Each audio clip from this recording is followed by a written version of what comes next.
এটার জন্য কিছু কৌশল, কারিগরি এবং আমাদের কণ্ঠের পদ্ধতিগত প্রয়োগ রয়েছে, সেটা নিয়ে আমরা কথা বলব। স্বর প্রক্ষেপণ জ্ঞান এবং ভয়েস মডুলেশন খুব গুরুত্বপূর্ণ। আমি একজন কাছের মানুষকে যেভাবে কথা বলবো, দূরের মানুষকে ওভাবে বলবো। ওনাকে যদি বলি কি অবস্থা, কেমন আছেন, এর বেশি বলার দরকার নেই। এটা ওই পেছনের ওনাকে বলি কি অবস্থা, কেমন আছেন, বদলে যাচ্ছে না? এটা যদি বুড়িগঙ্গার ওই পাশে হয়, কি অবস্থা, কেমন আছেন, তাই না? এই যে স্বর প্রক্ষেপণ জ্ঞানটুকু না থাকলে তো আপনি কবিতায় পরিস্থিতি বোঝাতে পারবেন না। তোমরা শুধায় ছেলে মরে ডাকি, পরিচয় কোনো আছে নাকি, যাবে কোনখানে? আমি শুধু বলেছিলাম কে জানি। দূরত্ব বোঝা যাচ্ছে না? এ যুগের ছেলেমেয়েরা নদীর পাড়ে, আমি খরস্রোতা নদীর মাঝখানে নৌকায়। তাহলে সেই দূরত্ব আপনি কি দিয়ে বোঝাবেন? ভয়েস ব্যবহার করে। তো স্বর প্রক্ষেপণ এবং ভয়েস মডুলেশন নিয়ে আমরা কথা বলবো। এটা কবিতার ক্ষেত্রে খুব জরুরি, অভিনয়ের ক্ষেত্রে খুব জরুরি। আপনি যদি একই টোনে একই ভয়েসে 5 মিনিট সংলাপ দেন, 5 মিনিট কবিতা পড়ে মানুষ ক্লান্ত হয়ে যায়। ওঠা নামা থাকতে হবে, নচেত খুব মুশকিল। ফুলক দুলক গোলক ভেদিয়া, খোদার আসন আরশে ছেড়িয়া, উঠিয়াছি চির বিস্ময় আমি বিশ্ব বিধাত্রী। 3টা লেয়ারে বললাম, দেখেন। ফুলক দুলক গোলক ভেদিয়া, এর উপরে উঠে গেল। খোদার আসন আরশে ছেড়িয়া, আর উপরে উঠিয়াছি চির বিস্ময় আমি বিশ্ব বিধাত্রী। ভয়েস মডুলেশনের কাজ ধাপে ধাপে। যদি এটা না করা যায়, তাহলে এই যে কণ্ঠ দিয়ে যদি তরঙ্গ তৈরি না করতে পারেন, মানুষ ক্লান্ত হবে। ক্লান্তি থেকে ঠেকাতে গেলে আমাদের এই স্বর প্রক্ষেপণ জ্ঞান এবং ভয়েস মডুলেশন নিয়ে কাজ করতে হবে। যারা খবর পড়বেন টেলিভিশনে, শিরোনাম পড়তে হয় উঁচুতে, তাই না? গতকাল ঢাকা চট্টগ্রাম মহাসড়কে বাস ও ট্রাকের মুখোমুখি সংঘর্ষে ঘটনাস্থলে নিহত হয়েছে 18 জন, অন্তত এই জায়গায়, কারণ ওখানে মিউজিক চলবে। বিস্তারিত পড়লে গতকাল ঢাকা চট্টগ্রাম মহাসড়কে বাস ও ট্রাকের মুখোমুখি সংঘর্ষে নেমে আসবে, তাই না?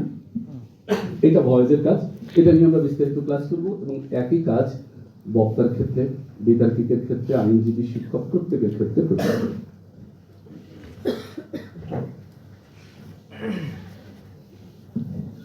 আমাকে একটা চা খাও লালিম। 5, শ্রুতি মধুর কণ্ঠস্বর খুব প্রয়োজন না? অনেকে ভাবছেন এই তো জায়গা মতো আসছেন, এইটার জন্যই তো আসছি, আমার তো আর সব ঠিক আছে, তাই ভাবছেন না? শুধু এই গলাটাই তো কিসের মতো, হাঁসের মতো, আর সব ঠিক আছে। এইটা বাঙালির, আর কিচ্ছু না। ধরেন আমাদের দেশে মোটামুটি 80% মানুষের বেশি আয়নার সামনে দাঁড়াবে, মেয়েরা বেশি, ছেলেরা একটু কম। আয়নার সামনে দাঁড়িয়ে চেহারার উপর খুব মলিন ভাবে হাত বোলাবে আর বলবে আল্লাহ তাআলা এত স্পর্শা দিতে পারতো না, ওনার কি এত ঘাটতি করছে, তার নামে মামলা দিচ্ছে, উনি কি অপরাধটা করে ফেলছে। তারপরে 1 ইঞ্চি করে লম্বা হয়, বলে 2 ইঞ্চি লম্বা দিলে কি হইতো, কি সমস্যা? এই যে এগুলো আমরা ভেতরে ভেতরে নিজেদেরকে ক্ষুদ্র করি, এই প্রবণতা। উন্নত বিশ্বের কোনো মানুষ এইসব কাউন্টি করে না। জানেন উচ্চতায় কিছু যায় আসে? বিশ্বের সবচেয়ে প্রভাবশালী নারীর নাম কি জানেন? অপরা উইনফ্রে, আমেরিকার কালো নারী। আমেরিকা বর্ণবাদের পৃথিবীর সবচেয়ে নিকৃষ্ট দেশ। কালো সাদা এক গাড়িতে ওঠে না, এক বাড়িতে থাকে না, এক হোটেলে খায় না, এক স্কুলে পড়ে না। সেই দেশের কেন সারা বিশ্বের প্রভাবশালী নারী একজন কালো নারী, আমেরিকা। আর এই বাংলাদেশে আপনারা কালো সাদা সব এক জায়গায় তো আছে, কোনো সমস্যা আছে? কেউ আপনারা বলছে কাইল্লা বসার জন্য বলছে? এত চমৎকার একটা দেশে আপনি রং উচ্চতা নিয়ে এত টেনশন কিসের আপনার? এগুলো মাথা থেকে ফেলে দিলে আপনি সমৃদ্ধ হবেন। এগুলো বললে আমরা মানসিকভাবে আত্মিকভাবে ছোট হতে থাকি। মানুষের এগুলোতে কিচ্ছু যায় আসে না। এগুলোতেই যদি যায় আসে, তাহলে হানিফ সংকেত কি করে 5 দশক দেশের সেরা উপস্থাপক আমারে বলেন? কোনো কারণ আছে? উচ্চতা নিয়ে যদি ভাবেন, কোনো কারণ আছে? হাসান মাসুদ কি করে এত অভিনয় করছে? চঞ্চল চৌধুরী কি করে হিরো হয়? মোশাররফ করিম আপনি খালু মানবেন না, সে তো সব সিনেমার নায়ক। বলেন এবার আরেকটু দূরে গেলে শাহরুখ খান, বলিউডের বাদশা। কি নিয়ে আপনি টেনশনে পড়ে আছেন? ভাবছেন আমরা অকারণ কি নিয়ে পড়ে আছি? এখান থেকে মাথা থেকে ফেলে দিতে হবে। প্রত্যেকের কণ্ঠস্বরে স্রষ্টা আলাদা মাধুর্যতা দিয়ে তৈরি করেছেন। প্রত্যেকটা চেহারা অনন্য করে তৈরি করেছেন স্রষ্টা নিজের হাতে। প্রতিটি কণ্ঠস্বর, প্রতিটি মানুষকে আলাদা আলাদা প্রতিভা সৌন্দর্য দিয়ে স্রষ্টা নিজের হাতে করেছেন। অতএব এটার প্রতি আপনি যত অপমান করবেন, এটি অন্যায় করা হবে আপনার সাথে। আপনি এটার জন্য স্রষ্টার কাছে কৃতজ্ঞ হবেন। কৃতজ্ঞ হয়ে ওটার ব্যবহার জানবেন, তাহলেই হয়। এগুলো কিচ্ছু যায় আসে না। চেহারা, উচ্চতা, আপনার গলা আমার মতো আর হবে না কোনো দিন, আর আমার গলা আপনার মতো হবে না। প্রতিটি মানুষ কেন আলাদা? সাকিব আল হাসান দীর্ঘদিন আমাদের বিশ্বসেরা অলরাউন্ডার ছিল না? একটা অনন্য যোগ্যতা। আমি হাসান মাহাদি হাজার চেষ্টা করি বিশ্বসেরা অলরাউন্ডার হতে পারবো না, কিন্তু সাকিব আল হাসানকে দেন 4 ঘন্টা লেকচার দিতে পারছি, ঠিক করি না পারবে, তবে ওটা আমার করবে। যার যারটা তার, আপনারও এরকম কোনো না কোনোটা আছে যেটা আমার নেই। অতএব আপনার ভেতরটা খুঁজে বের করেন, এইসব হতাশা থেকে বাদ দেন। তথাপি শ্রুতিমধুর কণ্ঠস্বর করবার জন্য আমাদের যতটুকু কাজ স্বরচর্চা সেটি করব, কিন্তু আমাদের অনেকেই ভাবনাই থাকে যে আমাদের গলাটা নাই। একেবারে যে গলাটা আপনি শৈল্পিক গলা বলবেন না, তারা অনেক বড় বড় শিল্পী।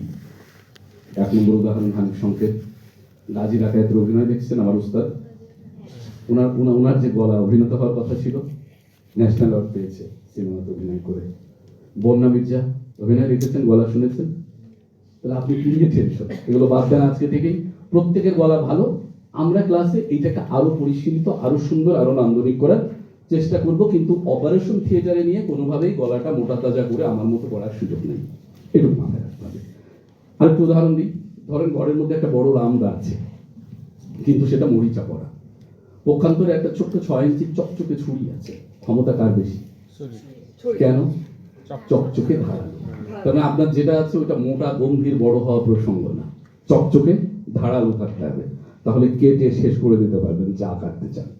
তাহলে প্রয়োজন চকচকে ধারালো থাকা। আমরা স্বরচর্চা ক্লাসে চকচকে ধারালো করি, ওইখানে আমার কোনো নাক কান গলার ডাক্তার রাখা নেই যে আমি অপারেশন করে আপনাদের গলা মোটা তাজা করে দেবো, কিন্তু চর্চার মধ্য দিয়ে অনেকখানি মোটা করা যায়, সেইটুকু আমরা করবো।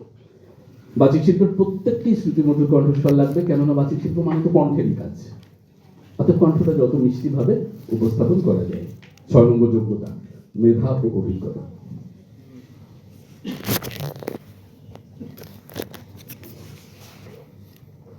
ধরেন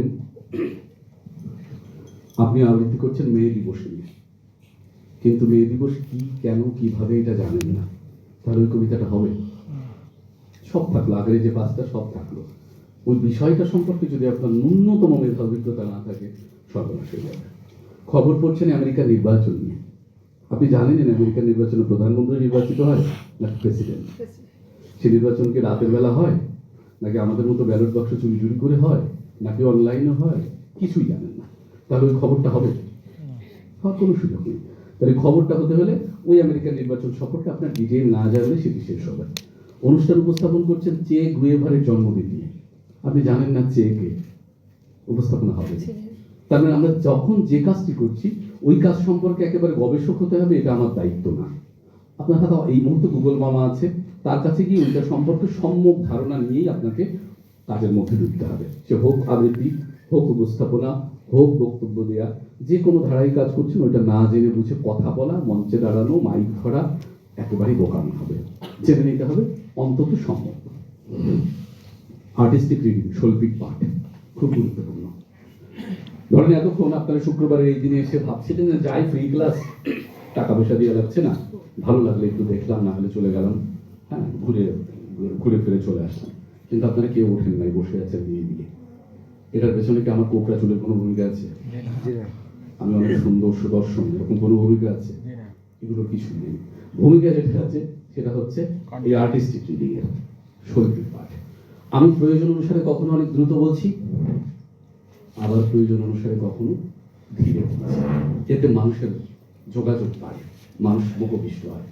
আমি প্রয়োজন অনুসারে হঠাৎ থেমে আবার শুরু করছি, এতে মোহ বাড়ে। বিশেষ শব্দের চাপ দিয়ে কথা বললে মানুষের ওই কথা বা শব্দের প্রতি আগ্রহ বাড়ে। এই কাজটি আমি করেছি শুরু থেকেই, একেবারে এটা আমার অভ্যাসের সাথে মিশে যাওয়ার কারণে গতি বিরতি চাপের প্রয়োগটা ছিল, যে কারণে হয়ে গেছে 1.5 ঘন্টা আপনাদের নড়াচড়া নেই, ঠিকঠাক মতো বসে আছেন, এই কারণে। আর কোনো আর কোনো কারণ কিন্তু নেই। তাহলে আপনি যদি বাচিক শিল্পের কোনো শাখায় কাজ করতে চান, একই গতিতে বলেন, তাহলে সেটা মৃত। আপনি যদি বিশেষ শব্দে চাপ না দেন, সেটি অযৌক্তিক। এই কাজগুলো আমাদের করতে হবে। আবারও আসি, আমি তোমাকে ভালোবাসি, এই বাক্যটাকে শব্দ আছে কয়টা? 3। আমি তোমাকে ভালোবাসি। যদি আমিতে চাপ দিয়ে বাক্যটা বলি, তাহলে হচ্ছে আমি তোমাকে ভালোবাসি। তোমাকেতে চাপ দিলে হচ্ছে আমি তোমাকে ভালোবাসি। ভালোবাসিতে চাপ দিলে হচ্ছে আমি তোমাকে ভালোবাসি। আবার শুনেন, 3টা বাক্য একসাথে বলি।